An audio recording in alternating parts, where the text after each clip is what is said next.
Pierre Blériot n'aimait que cette France-là qui a enseigné au peuple africain, surtout au peuple de l'Afrique francophone, ce qu'est la religion.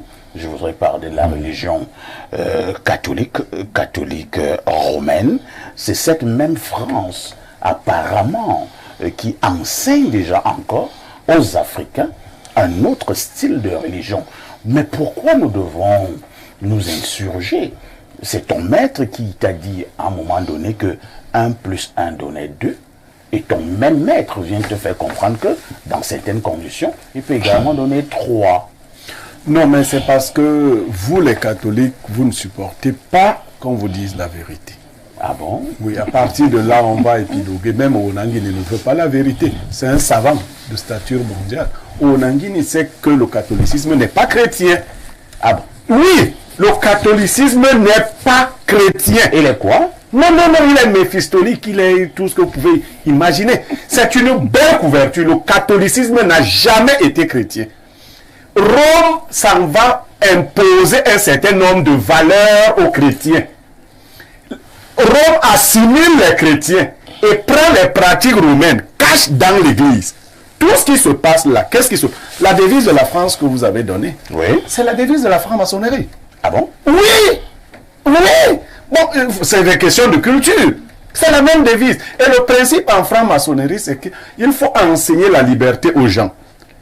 C'est les premiers degrés. Dans les degrés les plus élevés, la liberté deviendra donc libertinage. C'est ça le principe en fait. Il faut amener les gens progressivement en parlant d'une notion. Parce que quand vous êtes chrétien, il n'y a pas la liberté chez le Christ. Dieu te dit ce que tu dois faire. Et tu n'as pas le choix de dire que moi, je veux plutôt faire ceci. Non. Ta liberté consiste à obéir aux ordres de Dieu. Et il y avait des gens qui s'opposaient à cette franc-maçonnerie, parmi lesquels des gens comme Jean-Jacques Rousseau, qui vous disaient que la liberté, c'est l'obéissance aux lois. Ce n'est pas faire ce que... La France, donc, avec la franc-maçonnerie, nous a d'abord enseigné la liberté. On a évolué, les gens ont commencé à être libres, et ils n'ont pas vu comment, progressivement, ils devenaient libertaires. Parce que le but final, c'est que l'homme dispose de lui-même. C'est ça le but final. Donc, la France est bien évidemment la fille aînée de l'église catholique romaine, qui elle-même n'est pas chrétienne, qui est paganiste. C'est ça. Et les Onangini le savent. Maintenant, quand on revient à ce qui s'est passé, les grandes sectes ont toujours pratiqué ces choses-là. Les grands initiés savent que ça existe. Vous comprendrez la position de quelqu'un comme Paul Biya. Paul Biya, il connaît ce qui se passe là. Dans les grands ordres, les grands maîtres avaient des moments d'orgie. Ils faisaient, même en Égypte, ils faisaient des bêtises. Mais eux-mêmes savaient que c'est des bêtises. On couvrait cela quelque part. Et il était interdit de rendre cela public. Les gens ont donc commencé à dire non, on ne va pas simplement faire ça de manière privée. On va publier cela pour que tout le monde agisse comme nous. Tout ce qui est décrit là est dans la Bible. Vous avez bien fait de remarquer qu'ils n'ont pas attaqué cette fois-ci les musulmans. Charlie Hebdo est encore là pour leur rappeler que les musulmans n'acceptent pas ce genre. Vous avez dit que vous êtes laïque. Pourquoi vous prenez les symboles chrétiens pour présenter vos événements? Vous êtes laïque, non? La laïcité, c'est aussi le respect des religions. Vous ne pouvez pas prendre notre Christ pour en faire une bouffonnerie. Non, c'est pas ça la laïcité. Vous êtes laïque, vous utilisez des symboles laïques. Vous ne pouvez pas... Oh, Macron, c'est qui? Quand vous regardez le visage de Macron. Oui. Mais si vous êtes un ministre, vous regardez la tête de Macron. Vous comprenez qui c'est? Sa tête ressemble à quoi? À la tête du veau d'or. Mais regardez Macron, un jeune homme de moins de 5 ans, regardez, qui a d'abord l'idée d'avoir une femme de plus de 20 ans âgée, plus... Vous connaissez que la femme là, c'est qui? Donc Macron, c'est l'un des représentants de ce monde-là. J'ai encore cette image de Macron essayant d'expliquer aux petits-enfants à la maternelle que ces enfants pouvaient avoir des parents de même sexe. Une fille noire. Une fille noire, et la fille noire lui disait, comment c'est possible? Mais le monde entier ne s'en est pas offusqué. Comment? Parce que nous on lisait ces choses dans la Bible, on croyait que c'était des fantasmagories. On ne savait pas qu'un chef d'État pouvait s'asseoir dans une école primaire et expliquer à des enfants. Et les Noirs qui sont en France, 6 ans. on leur a fermé la bouche. Ils voient comment un type, on ne sait pas comment on peut appeler le type là, dit aux enfants que vous pouvez avoir les parents. Papa est homme, maman aussi est homme. À l'école, la maîtresse est là, elle ne peut rien faire. Pas autre anti-valeur. Mais non, ce n'est pas les anti-valeurs qu'il faut chercher. Le diable est parmi nous. Comme Haïti, est-ce que tu pouvais imaginer que quelqu'un peut dire ça à ton enfant à l'école? Lui-même, il a dit que la bête est là. À ton enfant, quand à la maison, vous pourrez désormais. Mais comme l'histoire de la Bible nous est connue, ce n'est pas les Blancs qui nous ont donné la Bible.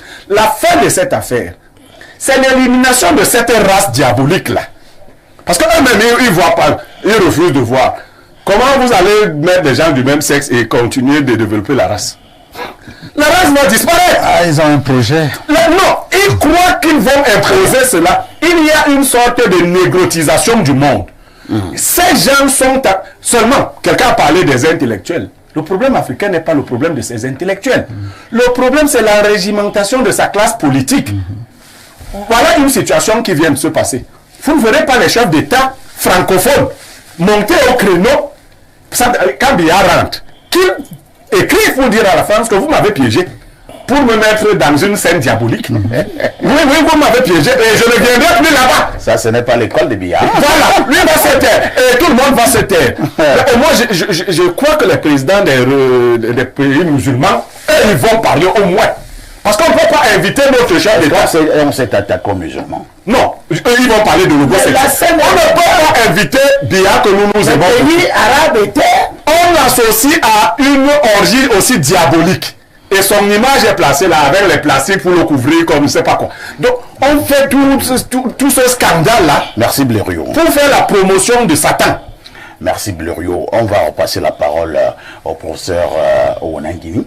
Je vous exhorte à être, vous qui êtes sur le plateau, un peu plus précis et concis. Parce que nous avons beaucoup de travail ce matin. Je voulais justement qu'on colle aussi un mot sur la présence du président de la République du Cameroun en terre française lors de cette ouverture des Jeux Olympiques. Le président camerounais qui a d'ailleurs été reçu en tête-à-tête par le président français Emmanuel Macron. Avant qu'on nous collier un mot sur cette activité présidentielle en France, professeur Onangini, vous voulez repréciser 2 ou 3 choses sur le premier sujet. Allons-y. Oui, je comprends bien ce que M. Niemek dit, mais lui-même il est dans des guerres de courant. Quand je dis qu'il est dans des guerres de courant, ce qu'il explique à propos du catholicisme, en fait, ce n'est pas le catholicisme, c'est le christianisme. C'est-à-dire quoi? C'est-à-dire qu'à un moment donné, l'empereur Constantin s'est rendu compte de la puissance du mouvement chrétien qui était réprimé à Rome. Et il a donc fait une association. Il y a donc bien eu une combinaison permettant à l'Empire romain de récupérer la puissance du mouvement et en élogeant aussi effectivement un certain nombre de pratiques romaines. Ça, c'est tout à fait vrai. Mais aussi, beaucoup d'Africains, parmi lesquels, bon, des gens qui ont, par exemple, qui sont dans le courant kamite, font beaucoup de confusion. Toutes les spiritualités ont pour terre d'origine l'Afrique. Il n'y a pas une seule spiritualité sur cette terre dont les principes de départ ne sont pas africains. Bien sûr. Tous les noms de Dieu. Nous pensions que tous les noms de Dieu sont africains. Merci, professeur. Parce que ce sont les Africains qui ont créé cette forme pour l'humanité. Il faut même ajouter que toutes les langues sont d'origine africaine. Bien sûr, c'est l'un des premiers legs que l'Afrique donne au monde entier. Donc, le problème, en fait, c'est quoi? Le problème, c'est une vieille dialectique que les Africains anciens avaient déjà. C'est la dialectique du bien, sous la forme de ce qu'on appelle mat, et la dialectique du mal, sous la forme de ce qu'on appelle isséfet. Le principe même de Christ, contrairement à ce que les chrétiens croient, a longtemps précédé le christianisme. C'est une notion africaine. Le premier Christ, c'est Osiris qui est le premier Christ. Le mot Christ existe dans la langue égyptienne. Ce n'est pas un mot qui a été inventé à Rome ou en Grèce ou en Syrie. Tout ça pour dire quoi? Tout ça pour dire que ce qui se joue là est universel. C'est la lutte du bien et du mal. C'est-à-dire, il y a une conception qui considère que le bien et le mal n'existent pas. Donc chacun peut faire ce qu'il veut. Il y a une autre conception qui dit le bien et le mal existent bel et bien et on peut les distinguer. Ce qui se passe, c'est qu'il y a des groupes qui veulent effacer la distinction entre le bien et le mal en disant que tout est possible. Or, une telle évolution est très dangereuse pour l'humanité parce qu'elle autorise tout. Vous pouvez faire tout sur la base de cette conception. Donc le cas de cette affaire, c'est la question des normes. Bon, je ne vais pas aller plus loin que ça. Bon, maintenant, vous avez évoqué la présence du président Paul Biya à ces festivités. C'est tout à fait normal. Les Jeux Olympiques, et je dis encore à nos auditeurs là aussi, les Jeux Olympiques viennent d'une conception africaine qu'on appelle les Jeux ramessides. Les Africains ne savent pas que la boxe, la lutte, le hockey, l'escrime sont nés en Afrique. Ce sont des pratiques sportives qui sont nées des rites africains. Mais on a encore le hockey. C'est encore sur le tombe de Beni Hassan en Égypte. Vous voyez tout ça. Vous voyez les postures des boxeurs, les postures des judokas, les postures des karatékas. Vous voyez le hockey, vous voyez l'escrime, vous voyez la course, le saut en hauteur et tout ce que vous voulez. Tout ça pour dire que l'universel se déplace dans l'histoire. Et l'universel est ouvert à tous les humains. Il n'y a pas un humain qui ne porte en lui la flamme de l'univers. Donc ce n'est pas la spécificité de certaines civilisations ou de certaines cultures. Oh, certaines civilisations veulent voilà, ce sont les propriétaires exclusifs de l'universalisme. Donc le président, c'est normal qu'il soit là-bas. Est-ce qu'il était il savait qu'on allait le piéger? Justement, par contre, qu'il allait voir des dynastismes là-bas. Une fois qu'il est là-bas, oui, effectivement, il peut être surpris par certains développements de la cérémonie. Et dans le cadre de la courtoisie diplomatique, ce n'est pas nécessairement une bonne chose. Voilà pourquoi il ne faut pas... Attendez, restons sur le président Paul Biya. Oui. Lui, entre guillemets, oui, qui aurait donc été piégé. Non, ce n'est pas un problème il n'a pas été piégé à titre personnel. Non, disons que lui, c'est notre président. Oui, disons que tous les responsables d'État et toutes les personnalités invitées ne savaient pas exactement quel était le contenu du spectacle. Et évidemment, ce spectacle a pu alerter un certain nombre de parents. Nous attendre à ce que, par exemple, le président Paul Biya monte au créneau du retour de la France pour justement s'insurger de cette manière de fonctionner. Ce n'est pas son style. C'est pas comme ça que le président Paul Biya fonctionner comment? Ce n'est pas comme ça que le président Paul Biya. Le président Paul Biya n'aime pas dire la vérité en public. Ce n'est pas un problème de ne pas dire la vérité en public. Mais qui le dit? C'est que le président Paul Biya n'est pas quelqu'un qui réagit de manière brutale et de manière spontanée. Sa réponse, si tant est qu'il apporte une réponse, viendra à une autre occasion. Elle ne viendra pas à ce moment précis. Merci. Abel et Limbi chez Lobé, nous allons progressivement pour fermer cette première chemise. Oui. Le président Paul Biya, l'image fait le tour du monde. Hein. Beaucoup estiment que le président Paul Biya, au-delà d'avoir été piégé par ces images, il a également doublement été piégé par une pluie. Est-ce qu'il était seul là-bas? Il n'a pas été le seul à être mouillé.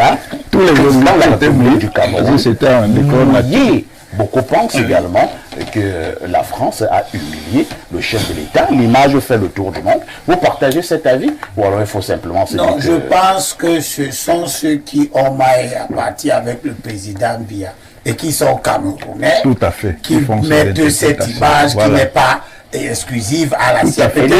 L'image qui est à l'écran, lorsque vous l'observez, est-ce qu'elle est jolie? Elle n'est pas bonne. Elle vous plaît? Elle n'est pas bonne. Mais si c'est son âge pour subir les choses comme ça? Non, non, pas du tout. Si nous sommes d'accord à ce niveau. Je ne serais même pas parti. À 92 ans, je ne passe pas mon temps encore à voyager, pour aller dans des cérémonies quelconques. Est-ce qu'un monsieur de son âge est obligé de subir de telles tortures? Si je sens que je suis en train d'être mouillé, je peux me lever pour aller m'abriter. Je pense, si j'étais à la place de Paul Biya, oui. Mais je ne si j'étais à sa place, oui. Que ferais-tu? Je ne ferais pas tout ce que Oranguiné est en train de dire. Tu ferais quoi donc? C'est ça qu'on veut. On me montre des scènes où plusieurs personnes sont en train de s'embrasser, hommes, femmes, etc., en désordre. et ils ferment la porte, c'est-à-dire ils s'en vont faire l'amour à plusieurs. Ah, si c'est l'amour, hein. Bon. Oui, parce qu'il y avait le thème de la partouze. Voilà. Oui, aussi. Bien écrit. Oui, bien sûr. Le thème de la partouze dans la fête. Bien sûr. Bon. Oui. Si moi j'étais à la place du président Biya, en train de mener une lutte pour défendre les valeurs culturelles et morales de mon pays, à cet instant-là, je me leverais pour partir. C'est pas son temps. C'est contre les usages diplomatiques, mais ce qui est beaucoup plus contre les usages diplomatiques, c'est l'utilisation de cette scène, c'est l'utilisation des Jeux Olympiques pour venir faire des choses Une plateforme. pour lesquelles des pays vous ont renvoyé. Le Cameroun a renvoyé un porteur, un prédicateur de la culture LGBT. D'ailleurs, ce monsieur qu'on a envoyé au Cameroun et que la Tangandji et les autres ont empêché d'entrer, est-ce que vous avez appris qu'on l'a envoyé en Arabie Saoudite? Tu peux envoyer ça là-bas. Est-ce que vous avez appris qu'on l'a envoyé en Iran ou au Qatar, etc. Non. Nous venons d'assister à la Coupe du Monde au Qatar, où le Qatar a refusé tous les symboles LGBT. C'est des prises de position politiques importantes. On ne peut pas admettre que le président laisse dévoyer l'essence même de sa lutte. Et là, c'est l'une des rares choses pour lesquelles j'ai dit le président est en train de bien faire. De refuser l'homosexualité après avoir eu un discours nuancé qui pouvait laisser croire aux promoteurs de ce genre de choses qu'on peut avoir des évolutions. Parce que quand il dit que les mœurs peuvent évoluer, ceux qui veulent promouvoir les LGBT ont cru qu'il voulait dire que peut-être après lui ça viendra. Mais les mœurs peuvent aussi évoluer dans la radicalité totale contre ce genre de pratique. Et le président à ce moment-là n'aurait pas dû se laisser gouverner par son comportement qu'on lui connaît, qui laisse tout pourrir avant de réagir. Comme il est en train de laisser pourrir tout au Cameroun, nous allons en parler tout à l'heure. Le président aurait dû à ce moment-là, peut-être pour le bien de toute l'Afrique, parce qu'il est devenu un patriarche. Un symbole? Oui, bon, on mauvais symbole, parce que si tout le monde vient là, comment quelqu'un de 92 ans est encore là, il vient On a compris l'Indélobé. en plus, je termine par là. Le voyage de sol est interdit Est-ce pour que la vous êtes patriarche. sûr que cette pluie Oui. C'était simple. était simple? Elle s'est Cette cachée pluie-là, justement après les images. après la sodomie, après la transformation des Jeux Olympiques Il y a en Sodome et Gomorrhe. sodomie là-bas. Hein. La sodomie, c'est le fait d'être Sodome et Gomorrhe. C'est-à-dire l'incarnation du mal absolu. Et c'est ce que la France a fait de ces Jeux Olympiques. C'est compris, Et la pluie est tombée sur là où les officiels étaient. Elle n'est pas tombée à Marseille, elle n'est pas tombée ailleurs. Elle est tombée là où tous les officiels du monde. Donc, vous voulez leur montrer que c'est mauvais ce que vous faites. la nature, c'est désolidarisée. Je me désolidarise C'est parti, il n'y avait pas de chasseurs de pluie là-bas. Je me désolidarise des Camerounais qui ont filmé le président dans cette situation. Il n'était pas le seul. Les autres chefs Tout le d'État monde qui s'est étaient mouillé, là, bien sûr. tout le monde s'est mouillé, y compris Macron, etc. Elimbi doit être cohérent. Il dit qu'il n'y a pas du demi-bon, du demi-mauvais. Nous, Camerounais, nous estimons que Biya est un président exceptionnel, à plus d'un titre. Et Macron, son petit là, quand il invite Biya, il doit le respecter. Il ne peut pas aller déjà l'exposer dans ces trucs-là sans prendre des précautions. Il le plastifie comme... Non, nous on dit non. Nous disons que nous ne voulons pas qu'on l'a pas plastifié. Tu veux dire qu'on aurait dû faire Voilà, nous disons que nous ne voulons pas qu'on plastifie notre président. c'est un grand manquement. Nous avons jamais Infantino là. Hein. Non, c'est qui Infantino? C'est le président de la Non, on s'en fout. Les Camerounais disent qu'ils ne veulent pas qu'on plastifie Biya. Je dis, ça montre simplement que ces jeux qu'on veut nous présenter, comme avoir été si bien organisé, avait intrinsèquement des grands manquements. L'idée d'aller mettre la cérémonie finale à un endroit qui n'est pas couvert, sous prétexte qu'on utilise la météo, le ciel vient de l'aborder. Merci Les bien. choses ne sont pas comme vous C'est ce êtes. qu'il fallait dire globalement concernant donc le premier sujet inscrit à l'ordre du jour. À tout de suite pour la suite.